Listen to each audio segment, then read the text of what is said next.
So today we will be starting our first topic, that is collection, classification and presentation of statistical data. So first here is a term, statistical data.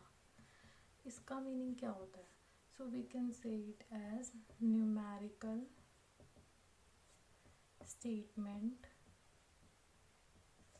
of facts. इसको हम बोलते हैं statistical data. अब जो हमने data collect किया है उसके ऊपर जो हम एनालिसिस करते हैं, तो एनालिसिस करने के लिए हम कुछ प्रिंसिपल्स यूज़ करते हैं, कुछ टेक्निक्स यूज़ करते हैं, और उन प्रिंसिपल्स और टेक्निक्स को हम बोलते हैं स्टैटिस्टिकल मेथड्स. ओके, ये क्या होती है हमारी principle and techniques that we used for analysing our data.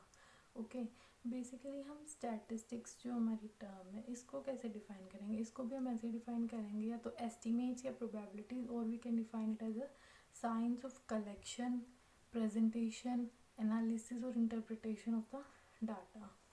So अब स्टैटिस्टिक्स की बेसिकली हमारी कुछ लिमिटेशंस भी होती है. एक तो ये होती है कि क्वालिटेटिव फिनोमिना के लिए हम इसे यूज़ नहीं कर सकते. हम जो डाटा कलेक्ट करते हैं ऑफ कोर्स वो क्वांटिटी फॉर्म में होता है, तो हम इसको क्वांटिटी के लिए यूज़ कर सकते हैं.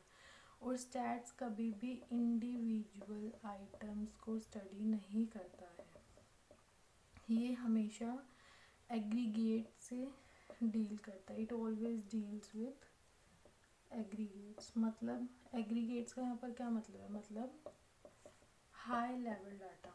जो भी हम डाटा कलेक्ट करते हैं हमेशा स्टैटिस्टिक उसके साथ डील करते हैं, कभी इंडिविजुअल आइटम को नहीं. अब इसके अंदर हमारी बहुत टर्म आती है, और एक चीज़ और, स्टैटिस्टिकल हमेशा एक्सपर्ट्स के द्वारा यूज़ करी जाती है. अब एक हमारी टर्म आती है सैम्पल.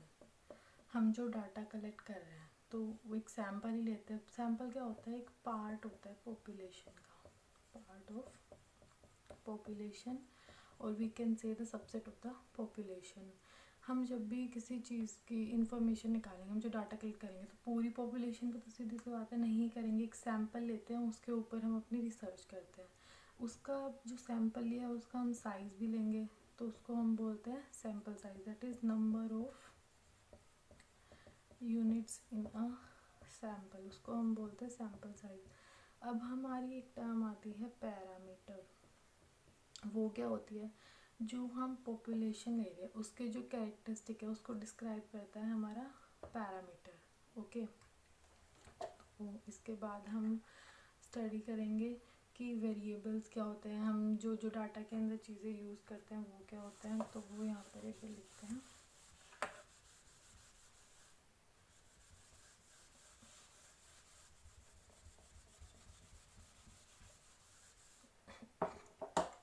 अब आता है हमारा वेरिएबल्स.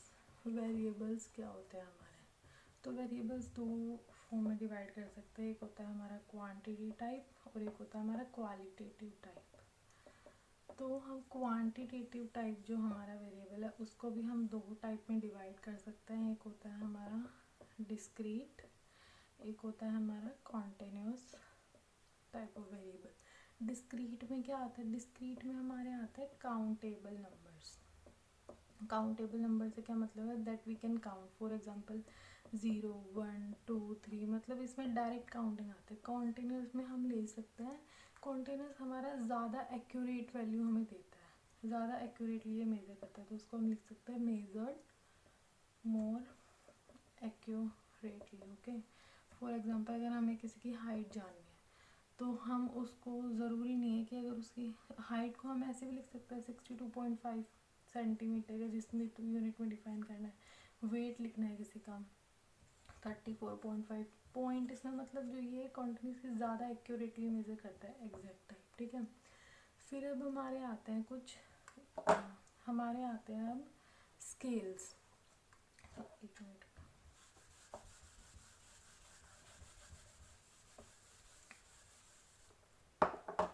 अब हमारी एक टर्म आती है स्केल्स. तो स्केल्स क्या होते हैं?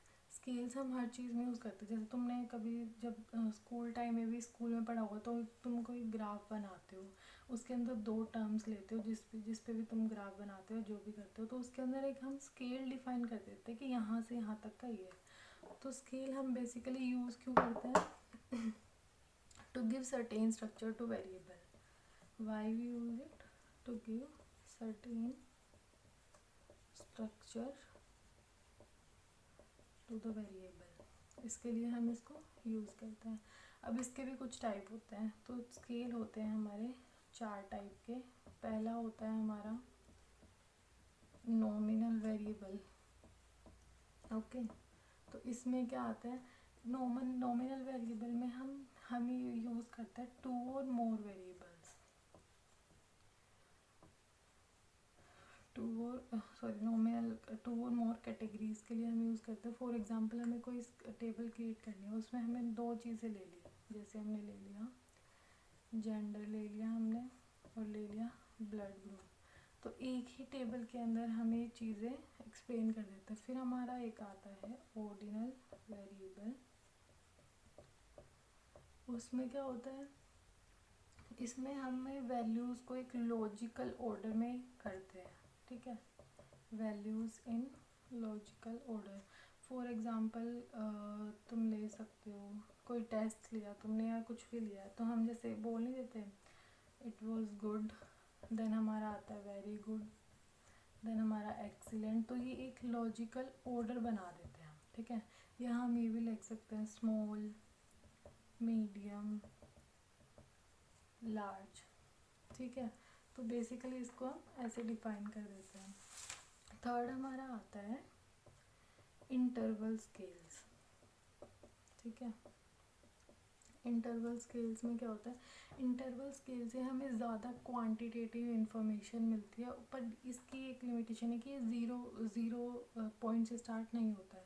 फॉर एग्जांपल पहले तो मैं बता देती हूँ क्या होता है. मोर क्वांटिटेटिव इंफॉर्मेशन हमें यहाँ से मिलती है, और ये 0 पॉइंट से हमारा स्टार्ट नहीं होता है. फॉर एग्जांपल जैसे जब हम सेल्सियस डिग्री को कन्वर्ट करते हैं फ़ारेनहाइट डिग्री में या हमें केल्विन डिग्री में, तो जो केल्विन डिग्री वाला होता है वो हमारा कहाँ से स्टार्ट होता है, 273 केल्विन से.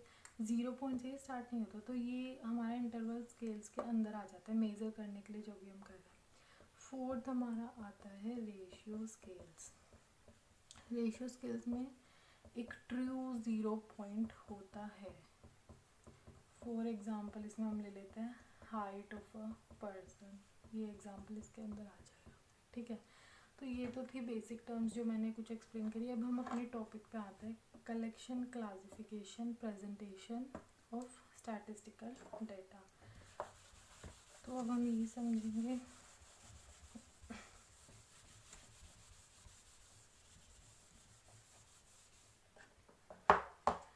तो अब इसके अंदर हम करते क्या है, collection, classification. First of all जो हमने डाटा लिया है, तो हमने डाटा क्यों लिया है, इन्वेस्टिगेट करने के लिए. कोई प्रॉब्लम है तो वो हमें इन्वेस्टिगेट करनी है. तो सबसे पहले हम क्या करते हैं, ऑर्गेनाइजेशन. ऑर्गेनाइजेशन के अंदर आता है हमारा फिगर्स जो हम कलेक्ट करते हैं. जो भी हमने डाटा कलेक्ट किया है उसको हम कैसे एडिट करेंगे. ठीक है, कैसे उसको हम क्लासीफाई करेंगे, वो सारी चीज़ इसमें आएगी. कैसे टैबुलेट करेंगे. ठीक है, फर्स्ट स्टेप आता है हमारा ये. फिर आता है हमारा प्रेजेंटेशन. तो प्रेजेंटेशन के अंदर आता है कि किसकी हेल्प से तुम अपने डाटा को प्रेजेंट करोगे. Like with the help of, कि किस चीज़ से तुम अपने डाटा को, किस वे में तुम अपने डाटा को प्रेजेंट करते हो.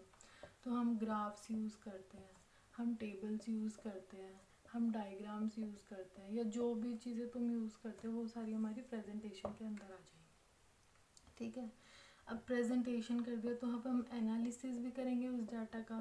तभी तो हमें जो चाहिए इन्फॉर्मेशन या जो भी उसके ऊपर हम इन्वेस्टिगेट कर रहे हैं वो पता लगेगा. तो एनालिसिस के अंदर आता है जो तुम चीज़ें यूज़ करोगे, जो मैंने बताया था मेथड, टेक्निक्स, तो हम यूज़ कर सकते हैं इसमें एवरेज, डिस्पर्जन, या जो भी अभी बेसिकली कोरिलेशन आ सकता है. ठीक है, या टेस्ट वगैरह भी आ जाते हैं इसके अंदर कि इस टेस्ट को यूज़ करके हमने इसके अंदर ये इन्फॉर्मेशन निकाल लिया, तो वो आ सकता है. ठीक है, फिर हमारा लास्ट इसमें आता है इंटरप्रिटेशन. अब इंटरप्रिटेशन के अंदर क्या आएगा, इंटरप्रिटेशन के अंदर जो तुमने ये सब चीज़ें करी हैं, ठीक है, इसका एक कंक्लूजन भी तो निकालोगे ना. जो तुमने निकाला तो वो इसके अंदर आ जाएगा हमारा. अब आता है, ये तो तुमने कर दिया. ठीक है। अब डाटा किस टाइप का होता है, कहाँ से लेते हैं, किसका क्या एडवांटेज है, तो डाटा जो तुम कलेक्ट कर रहे हो, ठीक है, डाटा कलेक्शन जो तुम कर रहे हो वो कैसे कर रहे हो, दो टाइप से करते हैं। एक होता है प्राइमरी डाटा, एक हमारा होता है सेकेंडरी डाटा, ठीक है। तो प्राइमरी डाटा को हम बेसिकली बोलते हैं ओरिजिनल डाटा। ओरिजिनल डाटा या हम बोल सकते हैं ये फर्स्ट सोर्स है हमारा, या इसको हम रो डाटा भी बोल सकते हैं। मतलब जो डाटा तुम खुद कलेक्ट कर रहे हो, मान लो तुम्हें किसी चीज़ पे सर्च करनी है तो तुम खुद जाके ये डाटा ले रहे हो, ठीक है। सेकेंडरी डाटा हमें दूसरों से मिलता है, ये एक टाइप का हमारा सेकंड सोर्स है, नेम से ही पता लग रहा है सेकेंडरी। अब इसके अंदर क्या क्या आ जाएंगे हमारे एग्जाम्पल, प्राइमरी के अंदर इंटरव्यू लेते हो तुम किसी का, डायरेक्ट लेते हो, ये तो है नहीं कि किसी को भेजोगे फिर उसका इंटरव्यू लोगे और उससे तुम कुछ लोगे, तो प्राइमरी सोर्स के अंदर आ जाएगा हमारा इंटरव्यू। क्वेश्चनेयर्स तुम फॉर्म करते हो, लाइफ हिस्ट्रीज आ जाएगा इसके अंदर, बहुत सारे एग्जाम्पल है इसके, केस स्टडीज आ जाएगा हमारा इसके अंदर, ठीक है। अब इसकी अगर हम बात करते हैं, इसके एडवांटेजेस क्या क्या होते हैं, तो इसके एडवांटेजेस क्या होंगे, एक तो ये बेटर एक्यूरेसी होगी इसकी, क्योंकि हम खुद कैलकुलेट कर रहे हैं इसको, तो एक्यूरेसी तो बेटर होगी। एक अप टू डेट इंफॉर्मेशन होगी, ठीक है। एक जो ये डाटा है, जो ये तुम खुद कलेक्ट कर रहे हो डाटा, तो you are the owner of this information, तो ये तो हो गए इसके एडवांटेज, बट इसके कुछ डिसएडवांटेजेस भी हैं। तो डिसएडवांटेजेस क्या आ जाएंगे इसके, डिसएडवांटेजेस मोर एक्सपेंसिव होगा ये, ठीक है, और टाइम कंज्यूमिंग ज़्यादा होगा, तुम्हें खुद जा जा के सारा डाटा कलेक्ट करना है तो टाइम कंज्यूमिंग तो होगा ही ये, ठीक है। फिर ये ज़रूरी नहीं है कि हमेशा पॉसिबल ही हो। अब हमारा आता है सेकेंडरी डाटा, तो ये डाटा वो होता है जो किसी और ने पहले से लेके रखा हुआ है और तुम ये वहाँ से ले रहे हो, तो ये सेकंड सोर्स भी बोल सकते हैं इसको, हम बोल सकते हैं सेकंड हैंड इंफॉर्मेशन भी बोल सकते हैं इसको हम, ठीक है। अब इसके अंदर एग्जांपल्स क्या क्या आएंगे, किसी की तुम बायोग्राफी रीड करते हो, सेकेंडरी सोर्स